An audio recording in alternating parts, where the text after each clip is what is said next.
Hey guys, this is Tanya and once again welcome to the show T2 बोले तो table पर to. और आज जो मेरे साथ मेरे टेबल के ऑपोजिट बैठे हैं, I am very much sure आप सब उन्हें बहुत अच्छे से जानते होंगे। A very warm welcome to one of the most eligible bachelor, Karan Chugh. So hi, how are you? I'm doing well. How are you? I am doing great. वैसे करण, हम मेरे जहन में बहुत सारे सवाल चल रहे हैं, लेकिन जो पहला सवाल मैं आपसे पूछना चाहूंगी वो ये है कि आप एक एंटरप्रेन्योर फैमिली से बिलोंग करते हैं, तो आपके दिमाग में क्या आया कि आप सिंगिंग के पैशन को चूज किए एंड उससे भी फिर उस पैशन को फॉलो भी किए। तो इस पैशन को फॉलो करने में आपको बहुत स्ट्रगल करना पड़ा होगा, राइट? तो मेरे को ये जाननी, पहले आप बताएं। राइट, तो मैं सिंगिंग में एक तो कैसे आया उसका आंसर एक्चुअली मेरे पास भी नहीं है. I think some things are just meant for you and if they are supposed to happen they happen. No one in my family really has a background in music, but ever since I was a child, I had this basic sense of pitch and rhythm. So, my school teacher had recognized my talent at an early age, and she sent me for inter-school competitions, which I also won without any training.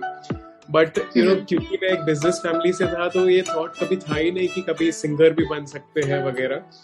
तो बस शौकिया as a hobby गाता था and my career aspirations were always of joining my family business and helping them. So but at the age of 18, I don't know, there was this very strong passion in me to start learning music, and I wanted to take this up as a career. So that is when I started learning Hindustani classical sangeet. Yeah. Okay Karan, जो मैं पूछ रही थी आपसे, आप YouTube का channel भी चलाते हैं, राइट? और आपकी काफी बड़ी YouTube फैमिली भी है, और साथ ही आप पॉडकास्ट और सिंगिंग सब में इन्वॉल्व है। इंस्टाग्राम पे काफी एक्टिव होते हैं आप, तो साथ ही आप अपने बिजनेस को भी मतलब बिजनेस में भी, फैमिली बिजनेस में भी इन्वॉल्व हैं। तो कैसे आप टाइम मैनेज करते हैं साथ ही इतना सारा काम करने के साथ? राइट, नहीं डेफिनेटली फैमिली बिजनेस में आई वुडंट से मैं फुल टाइम हूँ, पार्ट टाइम डेफिनेटली हेल्प करता हूँ, बट साथ में बहुत काम होता है बिकॉज एक होता है म्यूजिक चैनल यूट्यूब पे, उसका इंस्टाग्राम कंटेंट भी अलग से बनता है. उसके अलावा मेरा पॉडकास्ट चैनल है ब्लेजर्स एंड बॉक्सर्स, तो उसका भी इंस्टाग्राम होता है, उसका भी यूट्यूब होता है. तो definitely it gets very hectic, but something that works for me is हम लोग सबके पास बहुत काम होता है, बट जब हम माइंड में वो काम रखते हैं ना, we tend to forget a few things या थोड़े चीज नहीं करते हैं. तो what I do is whenever I start working, before I start working I make a to do list. अगर वो लिख लेते हैं ना काम, तो मेंटली वो प्रेशर रहता है कि वो एक टिक मार्क नहीं हुआ है आज. तो when we write down our work, I think that helps me finish all the work that I have. उसके अलावा there is this, most of us suffer from procrastination. हम लोग लेजी हो जाते हैं, थोड़ा काम डिले करते हैं. तो उसका एक्चुअली साइंस है behind it, that we either delay work that is too difficult or we delay work that is too easy. Right. तो अगर बहुत मुश्किल लगता है तो हम लोग ट्राई करते हैं, अरे पता नहीं होगा हमसे, तो थोड़ा बाद में करते हैं. या बहुत इजी है तो अरे एंड में कर लेंगे, लास्ट मिनट कर लेंगे. So that is when we don't do our work on time. So what I try and do is that I break up my tasks if it's very difficult. तो समझिए अगर मुझे लग रहा है कि बहुत ही मुश्किल गाना रिकॉर्ड करना है, for today I say अच्छा I will record one Antara today. तो वो माइंड को लगता है कि चलो इतना तो मैं कर ही सकता हूँ आज. So then I start working instead of delaying it. Yeah, if it's too easy, for example, if I have to sing a song like say Zara Zara, now क्योंकि इतने सालों से मैं गा रहा हूँ Zara Zara, it's become second nature to me.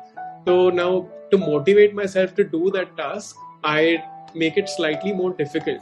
So I will say, "Acha, I'll sing Zara Zara with Vasigara. I'll sing the Hindi and Tamil version of it." So it just becomes more interesting for me, more challenging for me. So I'm motivated to work. So these are just a few tips that I have personally applied and they worked for me. Okay, fine. तो YouTube channel जब आपने start किया था, तो I am sure ऐसा सबके साथ होता है. आई एम श्योर आपके साथ भी हुआ होगा कि एक लाइक, एक सब्सक्राइब के लिए काफी मेहनत करनी पड़ी होगी, राइट? तो जब इनिशियल डेज जब आपको कोई जानते नहीं थे, तब आपके लिए आपको बहुत स्ट्रगल करना पड़ा होगा. तो कई बार ऐसा हुआ होगा कि एक कोई वीडियो डाला आपने जिसपे बहुत ज्यादा लाइक्स नहीं गए, तो क्या वो आपको डिसअपॉइंट नहीं करता था? और अगर डिसअपॉइंट करता था तो आप कैसे ओवरकम करते थे उससे? So initially, I'll tell you, when I started putting out covers and mashups, तभी I think social media was not that big. And मेरे माइंड में इट वाज कि I have to make good covers as a portfolio to show it to music directors that can give me work as a playback singer.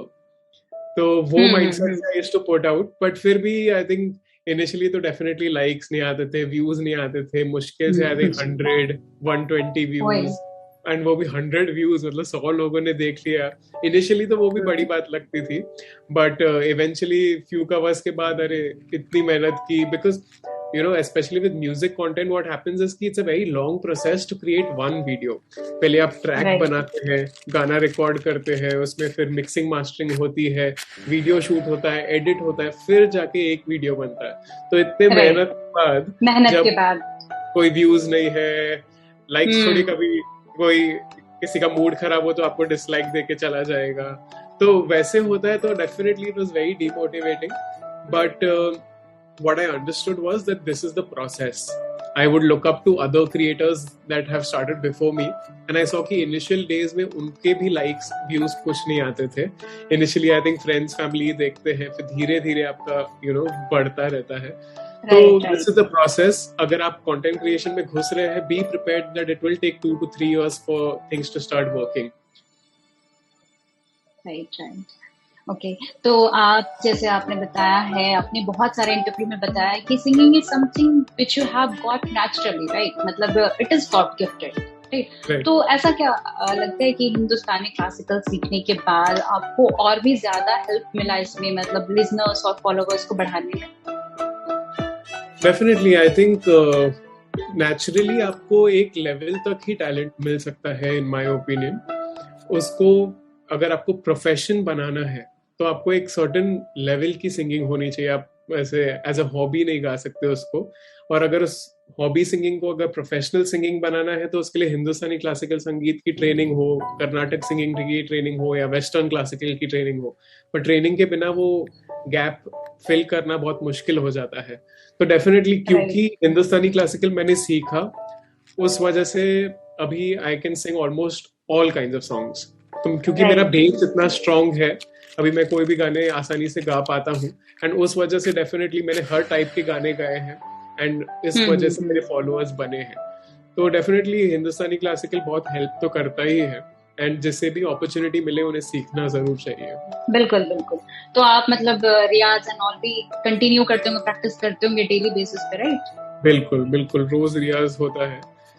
इतना नहीं होता है जितना मेरे गुरुजी मुझे कहते हैं, बट 1.5 hour तो होता ही है. 1.5 hour इतने बिजी शेड्यूल में टाइम निकालना, वो भी बड़ी बात है करण. ओके, आपने आपका एक केक शॉप भी है जो मैं पूछ रही थी आपसे, कि 7th हेवन केक शॉप, जो कि आपके इंडिया में भी बहुत जगह है और दुबई में भी है ऑब्वियसली. तो सिंगिंग से परे जा करके आपने कुछ अपना स्टार्टअप किया, तो वो कैसे आया आपके जहन में कि आपको ये स्टार्टअप करना चाहिए? क्योंकि फैमिली ऐसा कुछ है क्या? हाँ, तो बिजनेस फैमिली तो है, तो बचपन से ही बिजनेस करते हुए अपने पिताजी को देखा है मैंने. पर 7th हेवन की शुरुआत एक्चुअली कैसे हुई, मेरे जो ब्रदर हैं, मेरे थोड़ा और पीछे जाना पड़ेगा समझाने के लिए आपको. तो मेरे जो पिताजी थे वो पब्लिशिंग हाउस रन करते थे, तो उन्हें बुक पढ़ने का बहुत शौक था, तो पब्लिशिंग हाउस था उनका. बट जब मेरा जो एल्डर ब्रदर है, तो वो जब उसने पढ़ाई खत्म की तो उसने कहा कि मुझे बिजनेस तो ज्वाइन करना है, पर मुझे पढ़ाई बुक्स अच्छे नहीं लगते हैं. तो he wanted to get into the food business. तो तब मैं भी कॉलेज में ही था, एंड फूड बिजनेस में पहले सोचा कि सीधा शायद रेस्टोरेंट्स खोलें कि क्या करें. देन वी रियलाइज कि रेस्टोरेंट्स एक्चुअली बहुत बड़ा इन्वेस्टमेंट हो जाता है फॉर द, अगर आप किसी इंडस्ट्री को अच्छे से नहीं जानते हैं तो हमने सोचा पहले केक शॉप शुरू करते हैं, फूड इंडस्ट्री को थोड़ा समझते हैं, एंड उसके बाद रेस्टोरेंट्स करेंगे. पर जब केक शॉप हमने शुरू किया, वही इतना अच्छा चल गया कि आज 250 आउटलेट्स हो गए हैं इंडिया में, और अभी इंटरनेशनल भी जा रहे हैं हम. तो इसका क्रेडिट मैं पूरे फैमिली को ही जाता है, सबने मिलके किया है. तो क्योंकि वो फैमिली में सारा दिन वो डिस्कशन शुरू होती है कि अच्छा ये आउटलेट खुला है, ये नया प्रोडक्ट इंट्रोड्यूस कर रहे हैं, तो डेफिनेटली स्ट्रैटेजी वाइज मैं काफी इन्वॉल्व रहता हूँ. Okay okay okay. तो ऐसे आपने बहुत सारा गाना गाया है और बहुत सारे एक्सपेरिमेंट्स किए हैं आपने सॉन्ग पे. जो कि एक्चुअली इंटरेस्टिंग भी है, यूनिक भी है, मतलब तो क्या मतलब आपको आता है कि आप थोड़ा डिफरेंट करते हो, हाँ बाकी जितने यूट्यूबर्स हैं उससे डिफरेंट करते हो आप, राइट? और राइट साथ ही क्या आपका कोई सॉन्ग रिलीज होने वाला है खुद का?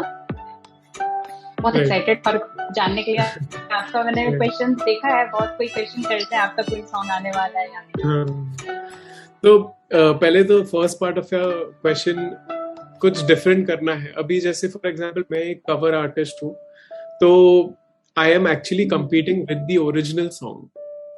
अगर मैं एक कवर बना रहा हूँ फॉर एग्जांपल जरा जरा का, तो कोई ओरिजिनल को छोड़ के मेरा गाना क्यों सुने?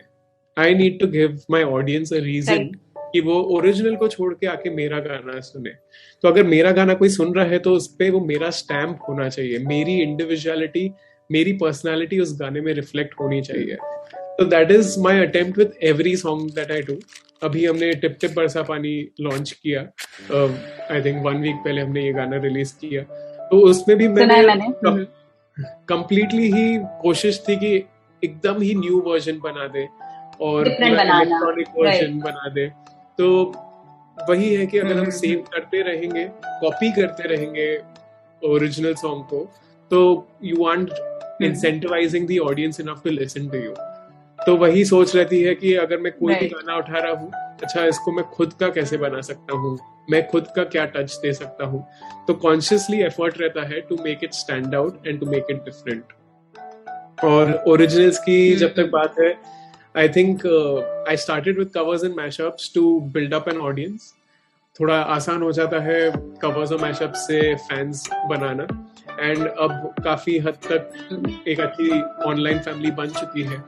थोड़ा और उसे बड़ा करेंगे, एंड देन वही मेरा गोल है कि मुझे ओरिजिनल्स बनाने हैं। And I think that is when I truly feel like an artist, because एक आर्टिस्ट का काम वही है अपने थॉट्स को, अपने फीलिंग्स को अपने आर्ट के थ्रू एक्सप्रेस करना। तो काफी आइडियाज है मेरे कि इन टॉपिक्स पे मुझे सॉन्ग्स बनाने हैं, बहुत आइडियाज है, एंड प्रोबेबली 2022 में मेरा फर्स्ट ओरिजिनल आना चाहिए। ओके, हम लोग ज्यादा वेट कर रहे हैं, जल्दी सुनाइए। ओके, 2022 मतलब कि अब ज्यादा दिन बाकी नहीं है, दिसंबर खत्म होगा, हाँ, सून, उसके बाद जनवरी। हाँ ठीक है, तो जनवरी में बिल्कुल कोशिश कीजिए। हाँ ठीक है। तो आप अपना कुछ एक्सपीरियंस शेयर कीजिए, जो आपने ब्रांड्स के साथ भी काम किया हुआ है, तो उसके साथ का कुछ एक्सपीरियंस। हाँ, अभी एक कंटेंट क्रिएशन का एक अच्छा पार्ट होता है कि आपको ब्रांड्स के साथ काम करने मिलता है। मैंने कई ब्रांड्स के साथ काम किया है, जैसे marks and Spencer's, Myntra, Gillette, city bank वगैरह, काफी ब्रांड्स के साथ काम किया है। तो काफी अच्छा एक्सपीरियंस रहा है। बट एक चीज आई थिंक, अगर new creators, new aspiring content creators ये सुन रहे हैं, तो मेरी बस एक ही एडवाइस होगी when it comes to working with brand, इसकी आप अपने प्रिंसिपल्स को बहुत स्ट्रांग रखिए। मेरे पास कई बार लेदर प्रोडक्ट्स के ब्रांड्स आए हैं, कई बार अल्कोहल रिलेटेड ब्रांड्स आए हैं, और I never endorse brands that I don't believe in or I would personally not use. Never take your audience for granted. आपकी जनता आपके साथ है क्योंकि वो आप पे ट्रस्ट करती है। तो कुछ पैसों के लिए आप उनका ट्रस्ट मत तोड़िए। वो ट्रस्ट की जो वैल्यू है वो इनवैल्यूएबल है। एंड वो इनिशियली क्या होता है कि when you are just starting out, तो कोई फर्स्ट टाइम कोई ब्रांड आ जाता है तो बहुत एक्साइट हो जाता है क्रिएटर, क्योंकि बट अगर वो आपके लॉन्ग टर्म विजन के साथ अलाइन नहीं करता है वो ब्रांड, तो उसे मत कीजिए। उन्हीं ब्रांड्स के साथ काम कीजिए जो आपके पर्सनालिटी को मैच करते हैं। उससे ब्रांड को भी फायदा होगा और आपको भी फायदा होगा। क्या बहुत ही अच्छी चीज बताई है। लिटरली अभी के यूथ को ये चीज जानना बहुत जरूरी है और ये चीज समझना भी बहुत जरूरी है। राइट, कि ऑब्वियसली हर कोई सक्सेस चाहता है, बट सक्सेस के लिए हर कर लें ये जरूरी नहीं है। हाँ भाई, हाँ, वो प्रिंसिपल्स हर चीज में एक्चुअली आपने अच्छी बात की कि इट डजंट वो सिर्फ ब्रांड्स तक लिमिटेड नहीं है। वो बात हर चीज में आपके प्रिंसिपल्स अगर आपके स्ट्रांग है माइंड में कि अच्छा मुझे ये चीजें लाइफ में नहीं करनी है, देन आप सही ही चलते रहेंगे। आपकी जर्नी सबसे हार्डेस्ट डिसीजन क्या था? सबसे टफेस्ट डिसीजन क्या था? So like I mentioned, मैं एक बिजनेस फैमिली से बिलोंग करता हूँ and once I completed my MBA मेरे पास दो ऑप्शंस थे. एक ऑप्शन था अपने फैमिली बिजनेस को ज्वाइन करना जहाँ मैं डायरेक्टली एक सीईओ बन जाता. Life would be very easy. Day one से ही I would be able to make a lot of money. And दूसरे साइड पे एक ऑप्शन था to follow my passion of singing. उसमें ना मेरे कोई कॉन्टैक्ट्स थे ना. I had to start from the bottom, from the scratch. And I was signing up for years of struggle before I end up doing well. तो यही toughest decision था कि मैं फैमिली बिजनेस में ही रहूं और साथ साथ सिंगिंग को एज अ हॉबी रखूं या अपने पैशन को मेरा प्रोफेशन बनाऊं. तो मैंने तब हिम्मत की and I just ask my self this question कि अगर मैं एज 60 पे हूँ एंड रिटायर हो चुका हूँ and if I am looking back at my life, what will be something that I'm regretting? And I thought कि if I don't give this a shot, if I don't give music a shot, I will always regret it. तो बस यही decision मैंने तभी लिया हिम्मत करके and I'm glad it's paying off now. Okay. और लेकिन अब जो मैं पूछने वाली हूँ ना, उसका आंसर आपको बहुत फास्ट देना है, बहुत फास्ट. ये क्विकी राउंड है. Okay Okay. जो पहले आए जल्दी से फटाक से आंसर दे देना. Okay okay. Favourite movie? Tamasha. Ranbir Kapoor. Okay okay. हाँ, yes. Ranbir Kapoor, Deepika Padukone. Yeah. Okay. Your phone battery percentage right now? तो मुझे चेक करना पड़ेगा. I think it's 53%. Okay okay. Someone you miss? Someone I miss, मेरा जो बेस्ट फ्रेंड है बचपन का, his name is जुनैद. तो वो मर्चेंट नेवी में है, तो अभी वो शिप पे है. तो हम लोग की ज्यादा बात हो नहीं पाती. तो I think him. Okay. Your childhood career choice? Childhood career choice stupid वाला आपको बताऊं तो नॉट स्टूपिड बट लाइक तभी सबको ही सारे बच्चों को डॉक्टर बनना था, तो मुझे भी डॉक्टर बनना था. Of course it's a great profession to be in. Right right. Okay. Jealous of? Jealous of,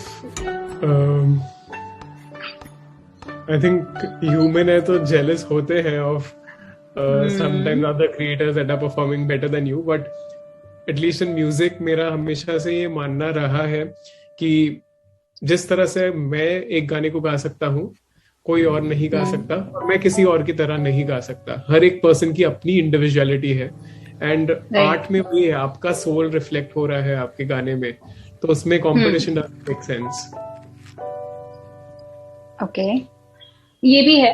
और कई बार ऐसा भी होता ही है कि कोई ज्यादा बेटर कर रहा है तो एक मिनट के लिए लगता ही है कि यार ये बहुत अच्छा परफॉर्म कर रहा है, लेकिन फिर साथ में ये भी रियलाइज होता है कि नहीं, मुझे और बेटर करना है. तो साथ साथ वो मोटिवेट भी करता है. राइट. बट ये पूरा सोशल मीडिया ही आई थिंक इस पे चल रहा है where we are only seeing everyone else's success but what we don't see is their failures. मेरे भी बुरे दिन होते हैं but I never post about it. And same way no one is posting about their failures. But हम लोग के mental health को इम्पैक्ट तब होता है जब हम देख रहे हैं कि अच्छा सामने वाला इंसान is only seeing success but that is not the truth. They are seeing success and failure like all of us. Right right. Okay. This might be going to little bit hard. Spell Karnataka in reverse. Karnataka in reverse. AKAT ANRAK. I don't know if I was right. Yeah, मैंने mistake. Well, अच्छा है, सही है. Try किया तो at least आपने. Okay. Worst habit? Worst habit is that I sleep very late. That is, I'm trying to change it, but मैं थोड़ा AR रहमान जी को मैंने थोड़ा आइडल मान लिया है. तो उनकी तरह मैं भी रात को काम करता हूँ, बट उस वजह से बहुत हेल्थ पे भी इम्पैक्ट्स आते हैं. तो I am trying to change it and sleep early. Okay. तो इंस्पायर जो करते हैं वो AR रहमान है, राइट? AR रहमान. इंस्पिरेशन कौन है? Singing wise it is Hariharan ji. उनको सुन के थोड़ा ऐसा लगता है कि बाप रे ऐसे लेवल की सिंगिंग भी होती है क्या. एंड उनको देख सुन के लगता है कि चलो रियाज पे और बैठो, 3 घंटे रियाज करो. तो वो इंस्पिरेशन हमेशा रहे हैं. क्योंकि आपको सर्दी है इसलिए आपको नहीं बोला गाना गाने के लिए, नहीं तो सीरियसली ये इनकम्प्लीट है एक्चुअली इंटरव्यू बिना आपके गाना के। तो नेक्स्ट टाइम एक और इंटरव्यू करेंगे। एकदम श्योर ओके फाइन। तो एक मैसेज आपके मिकी माउस वाले वॉइस में, इसमें एक्सेप्शन नहीं मिलेगा आपको। ओके तो छोटा सा मैसेज देता हूँ मिकी माउस वॉइस में एंड देन थोड़ा समझाता हूँ। हाँ श्योर। खुश रहिए और प्यार बांटिए। तो ये मैसेज था। आई थिंक मैंने रैंडमली एक बार ट्राई किया था मिकी माउस वॉइस करने का and it sounded like Mickey mouse. तो एक बार रील डाल दी एंड वो रील बहुत ज्यादा आई थिंक लाखों में व्यूज चले गए उसके। बट ये खत्म हो गई, इंटरव्यू खत्म होने के बाद ट्राई करती हूँ। लिटरली बहुत अच्छा था। बट यही है, we all had a very difficult year and but things are definitely getting better.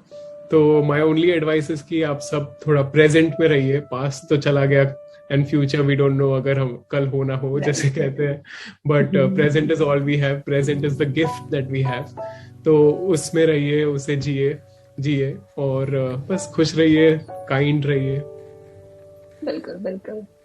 So like everything's good comes to an end, good things comes to an end. So is this, लेकिन आप यहाँ आए, मुझे बहुत ज्यादा अच्छा लगा। मतलब आपने अपना टाइम दिया, बहुत ज्यादा अच्छा लगा और आपने अपने बारे में इतना कुछ बताया एंड लिटरली मैं खुद मोटिवेटिंग फील कर रही हूँ क्योंकि जो अभी आपका एज हो रहा है उसके हिसाब से अगर देखा जाए तो you have done a lot of things and all these things required health lot of patience.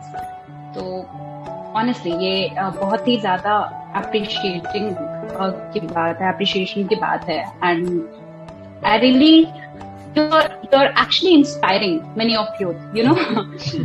So, hey, thank you so much for having me. Hey, thank you so much for having me. Thank you to the entire team और अपने इतने प्यार से questions पूछे, मुझे बहुत अच्छा लगा यहाँ पर आके। और आपका और मेरे सपोर्टर्स का इतना प्यार है, इसीलिए मैं थोड़ा बहुत भी कुछ कर पा रहा हूँ तो कर रहा हूँ। And thank you again and hopefully future में भी हम साथ में काम करेंगे। श्योर बिल्कुल। Thank you so much Karan. Thank you.